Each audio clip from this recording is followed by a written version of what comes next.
Greetings one and all, my name is Lancer and welcome to the finale of Ahsoka. The season finale? I mean, that's what Disney Plus said it is. It's the season finale, and the way it ends, I feel like there's definitely going to be a season 2, or at least some sort of continuation of the story, but we'll get more into that once we start watching it. Last time on Ahsoka, not too much really happened. I mean, Baylan and Shin finally caught up to Ezra and Sabine. Shin had a little fight with the two of them, and Ahsoka arrived here in this galaxy miraculously, and then proceeded to beat the shit out of Shin. Although Ahsoka and Baylan did have a pretty cool lightsaber fight, but that was all just so Thrawn could have them distracted so he could load all of whatever he's loading up. And now we head into this, and it ended last episode with Ezra being like, I feel like I'm really gonna go home. And though my prediction was that like he was gonna, in one way or another, sort of sacrifice himself, I would say this ended in a way which was different, to say the least. Without further ado, for one last time, for God knows how long, let's get right into the episode. Are you prepared? Yes, Great Mother. A little bit of regret there in her voice. Pledge yourself This is cool. to the magics. The old ways. I hate that I was able to like recite their whole thing, because this is what happened to Ventress in Clone Wars after she was betrayed by Dooku. She went back to Dathomir and she went through this whole ritual. So probably similarly to Ventress, she went through probably memories of her whole life and whatever as she gets her little Night Sister power boost. I like that sound effect. The blade of Talzin. The Blade of Talzin. When they were making it, I thought it was going to be like the sword that Talzin actually used when she fought Mace Windu that one time. So that's an interesting thing, because obviously these three mothers, like there's some untold history here. I mean, it's clear that Talzin was like the last great mother left on Dathomir. I think she was like the most powerful of them all. It's unclear how old she actually was, but I mean, there was a time where Talzin was able to stand up to Palpatine in terms of power. It's a cool fucking sword, dude. That title. The Jedi, the Witch, and the Warlord. God, I love Dave and his references. That's it. This is cool. I like that. I like that he rebuilds. It's kind of like, I'm sure it's a reference to like when Luke built his second saber. It looks very similar to how Obi-Wan's lightsaber looks. I also like that it's blue as well. I thought like maybe it's gonna be green, but no, it's cool. The correct sound effect as well. The Empire purged the entire surface of the planet, killing hundreds of thousands. Your family? We're all lost, sadly. Yeah, that's a sad thing there, because it's like in Rebels, we met Sabine's mother, her dad, her brother. The whole family finally got back together by the end. And then what happens? They get off-screen deaths. Gotta love that. I mean, he just said they're lost. Doesn't necessarily mean they died, but I mean, I don't know. Ahsoka felt that if Sabine unlocked her potential, she would become dangerous. I mean, that's fair. Have you kept up with your training? I try. I do. There you go. I'm glad at least they didn't do another thing of Ahsoka being like, do or do not. There was no try. But, I mean, that was a nice subtle thing, I guess. I thought they were gonna do a similar thing to, like, Season 1 of Rebels, where Kanan and Ezra trained on top of the ship. This was lucky. Rain hellfire upon them. Classic Thrawn. We're now negotiating with the apprentice of Anakin Skywalker. Yeah, that's fair. I mean, it's not orbital bombardment because they're not in orbit, but I mean, it's still shooting the ground from a Star Destroyer. Sabine, blasters. Yeah, you probably should have started with that. Like, force pushes, like, anything. Yeah, there you go. Resurrecting the dead. So I guess the stormtroopers weren't already dead. What's the wrappings? I guess it's in event of this, but never would have guessed we get COD zombies for a finale. I know this is Disney, so they're not gonna do it, but like, cut off their legs. Make them into crawlers. Classic zombies. Grab the hand. Slash. That was a Fallen Order execution right there. Or a Cal Kestis execution. Grab the hand, spin, slash the torso. That's cool. We require a little more time. Your loyalty, your life. For the Empire. Yeah. Shows what she was really fighting for the whole time. I mean, for Dathomir, like, what the fuck's left of it? It's kind of sad, because it's like she's sort of part of an extinct race. As of right now, all that's known that's left of the Night Sisters are, like, these three mothers. Well, not Morgan anymore, and Marin, wherever she is. I guess the third game will answer that question, but whether or not her and Cal maybe have kids in the future. Because, I mean, during the Clone Wars, pretty much the entire Night Sister clan was wiped out. Go on, I'll handle this. We stay together, remember? Okay, but, like, you could have beaten her if y'all teamed up. Sabine, like, she could have provided cover fire, but, like, with Ezra and Ahsoka, I mean, to be honest, Ahsoka should have been more than enough, but this show being this show... Okay, this part was actually... this one shot.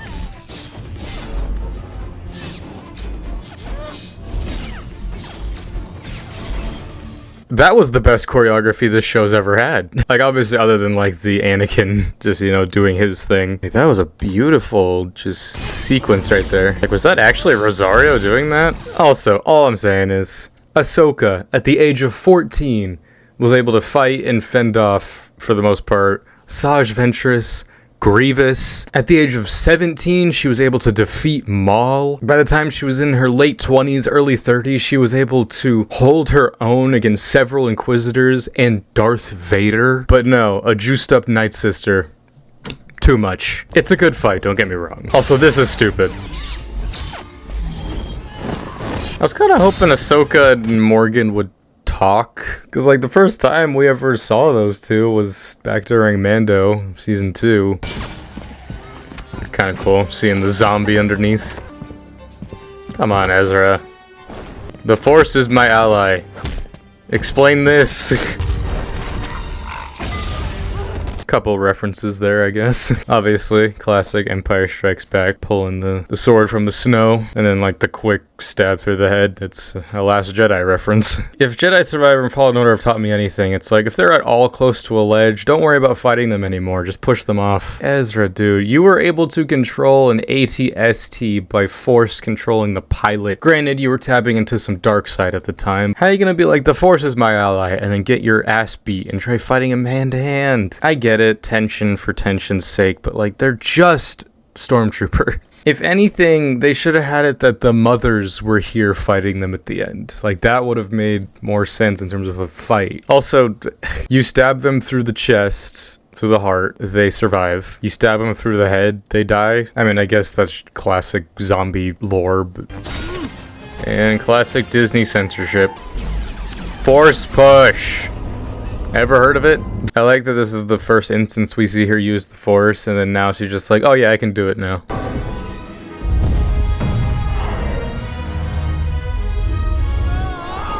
Imagine he just died. She lost her lightsaber. I was expecting her to maybe like cut both of hers, and then some shit would happen, but she lost her Shoto blade, man. You know how long she's had that for? Oh, I didn't know she switched to reverse grip there at the end. What were you doing? And Morgan's just dead. Well, at least Ahsoka gets to keep the sword. It's kind of sad. It's just, okay, Morgan's just dead. I thought that maybe they were going to resurrect her at the end. Like, no final thing of just like, for Dathomir. Just kind of a waste, I guess, because we've had that character for a long time. I regret we haven't met face to face, and perhaps now we never shall. I know you. Yeah, it's an interesting thing with Thrawn and Anakin's history, because, yeah, like, the one time that they met was during one of the comics, or it wasn't a comic, I think it was a book. The first part of it was talking about a mission in which Thrawn and Anakin went to Batuu, which, if you don't know, that's the planet where Star Wars Galaxy's Edge, the Star Wars land at Disneyland, takes place in. They worked together during the Clone Wars, and then they go back there again during the Empire time, and it's Thrawn and Vader. It's like a nice little, like, comparison thing. I guess that mission took place before he took on Ahsoka as his apprentice, because I'm pretty sure Anakin has the year #1 Clone Wars outfit, but Ahsoka's never really mentioned. I don't think she's at all mentioned in that book. I want to see more of like Thrawn's involvement during the Clone War, because obviously he was like a commander or captain during the time, same as like Tarkin was. Long live the Empire.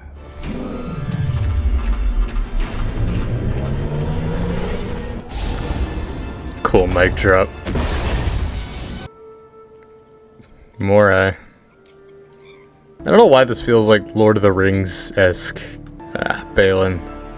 I mean, obviously this is very Lord of the Rings-esque. Okay, yeah.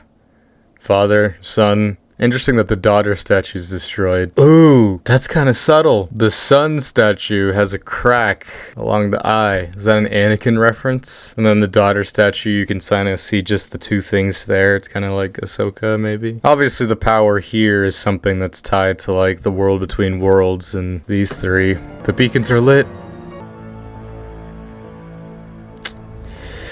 Gonna miss you, Ray Stevenson. I've seen people kind of throw around, it's just like, who could they get to recast him? I've seen a couple of things, just like Gerard Butler, maybe even Russell Crowe. I thought that like, even maybe Clancy Brown would be pretty good, just in terms of like a look. The consensus is just like, yeah, they could recast him, but it's like, I don't know, it just won't be the same. And obviously it won't be the same. Ray Stevenson like gave an amazing performance for Balin, and goddamn is that man gonna be missed. Obviously most people probably don't know, but like, this isn't the first time he's played something in Star Wars. He was the voice of Gar Saxon in both the Clone Wars and Rebels. It's cool that he got to play like a live action character. And now we're seeing Dathomir in live action. Indiana Jones ass thing here. Like, what's all this shit? I mean, the ending shot of this episode is pretty cool, don't get me wrong, but I kind of wish it ended more with like the lingering like, oh shit, Thrawn's back feeling. Like, I kind of wish it just ended with a shot of Thrawn just looking out on the galaxy, just smiling. Did he have to come out with the helmet on? Did you have to leave the helmet on? Yeah, this is sweet. Hi, Hera. Home. So, he made it home. These two did not. So, they literally just swapped places. God damn it. Ezra is where he needs to be. And so are we. No, you're not. What the you're literally the exact opposite of where you need to be. I hate her wanting to sound so philosophical and wise, but it's so dumb. I'll never get over it. It doesn't matter where we're going, so long as we're going somewhere. Oh, God.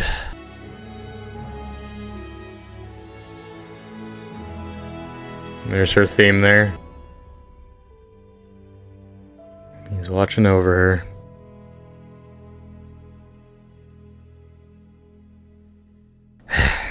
I was hoping there'd be maybe an end credit scene of some sort, but there's not. Well, everybody, that was season 1 of Ahsoka. An interesting episode, to say the least, to end it all on. I mean, there were a couple interesting things there, but in terms of a finale, I mean, now that the show is complete, or at least, again, season 1 is complete, I can now talk and give my thoughts on the show as a whole. And I'll get more to, like, where I put it on the tier list, and just what I think overall towards, like, the latter end of this video. But for right now, that episode, I mean, it sets up a lot. Ezra has made it back home, but at the cost of Sabine and Ahsoka being left behind. Shin Hati is now like the leader, I guess, of like those raiders that are there. And then the big one, Balin. It seems like the power that's calling him, it's like power of like the Father, the Son, Holy Spirit. So again, the talk has been that what's going to wrap out this whole Mandalorian, Book of Boba, Ahsoka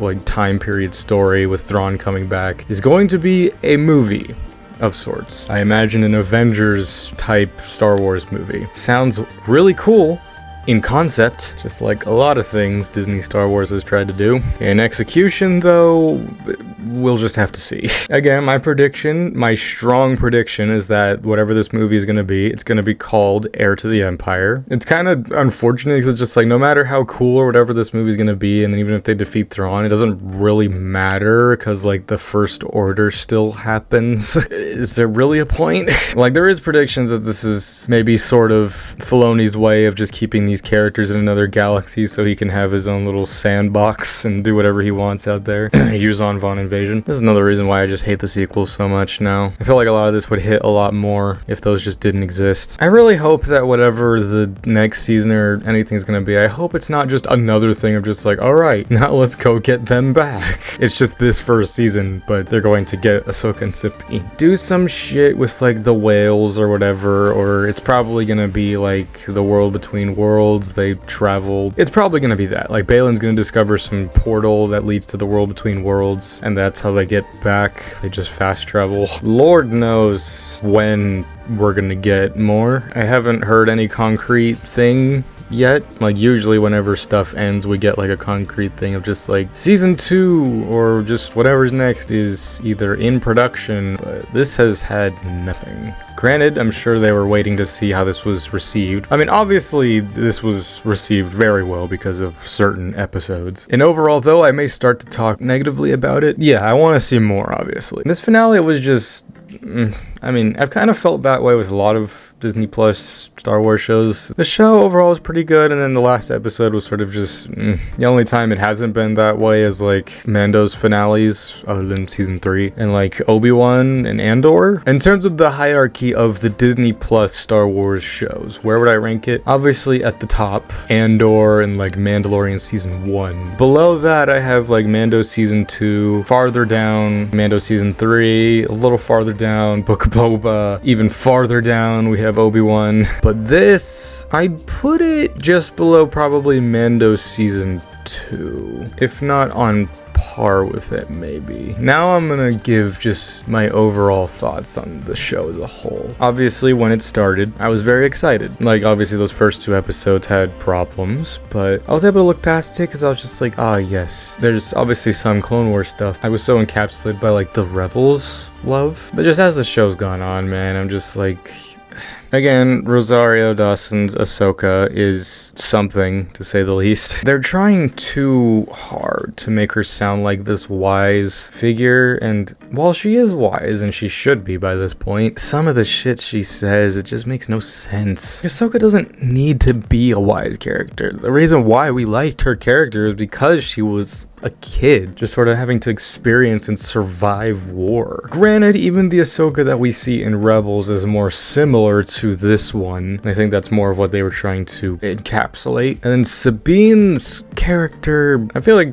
the portrayal of Sabine in this was done really well. The whole thing of at the end, it's like, yes, she can use the Force. I just hope they don't Rey her. I predicted there will probably be a time skip of sorts. Probably like a little bit. Like I'm hoping that Ahsoka trains Sabine a little more. Balin does his little adventure thing. And I want Thrawn to fuck up the galaxy like a little bit before then we go into like the big like battle or whatever. Because obviously we learned from Mando season 3, there's like the whole council, the Shadow Council that's waiting for Thrawn. You know, Captain Pelion. If it's gonna be a movie, it would need to be a pretty long movie because like there's so many like connecting threads that these shows have established with Ahsoka, Mando, the Mandalorians and all that, Book of Boba, that whole story. Like I feel like a show would work better than a movie. That's sort of been like the opposite complaint with some of these shows. It's like this would have worked better as a movie, and now this movie I hope doesn't happen where it feels like it should have been a show. Overall, where would I put this first season of Ahsoka on my Star Wars tier list? It'll probably change just as I stew on it and rewatch stuff over time. I will say the highs of this show are very high. You know, I said when episode 5 came out that it was the best, and I predicted that it would be the best episode, and now that the first season's done, I'm right. It still is the best episode. And even still, it's only the first half of that episode, I would say, is the best part. I mean, obviously, because like I titled that episode, it's literally all I wanted. Honestly, if this whole show was just Clone Wars flashbacks, I would have been fine with that. But I mean, other than obviously that, Balin, Skull, Shin Hati, obviously, they were the best characters in this show. I feel like they kind of had to be because they're new characters. And then like once Ezra came back, I thought his portrayal was really good. I felt like they could have brought him back a little sooner. There's certain episodes where it was like, I feel like we could have gotten to this galaxy a bit sooner, but alright. Obviously Thrawn, Lars Mikkelsen, amazingly portrayed. Can't wait to see more of him going into whatever the future holds for this series. I have more praises to give this show than negatives. So overall, I think I would give it it's like right in between A and B. So I'll just put it at B for now, but I would say it's a high B, low A for right now. It might change over time. Like, obviously, there's certain scenes of this where I would throw in S, True Jedi, but it's sort of counterbalanced by other stuff where it's like, Overall, though, it was fun, I will say. It's sad that I wasn't able to actually react, like, for the first time to these episodes, but I still say, like, my breakdowns of these, I say, were decent enough. And there was still obviously a lot to talk about in this show as opposed to other shows. A lot of theorizing, again, that ultimately sort of went nowhere. And whatever the next show is, which I'm pretty sure is either Acolyte or Andor Season 2. For Acolyte, when that comes out, I will react to it. For Andor, I'm not going to, just because that's a show that, I mean, there's not really much to react to, because it's a drama espionage show. I'll just review it on its own when that's eventually done, but that's not until, like, this time next year. As for right now, it seems we're gonna be in a little bit of a Star Wars dry spell until we get something new and until we get the continuation of this story. We'll just have to wait and see. But either way, thank you all so much for joining me for these reactions to Season 1 of Ahsoka. Join me for many other videos, be they Star Wars, anime, or anything else that I plan to cover on the channel. So until next time, I'm Lancer. Thanks for watching. May the Force be with you.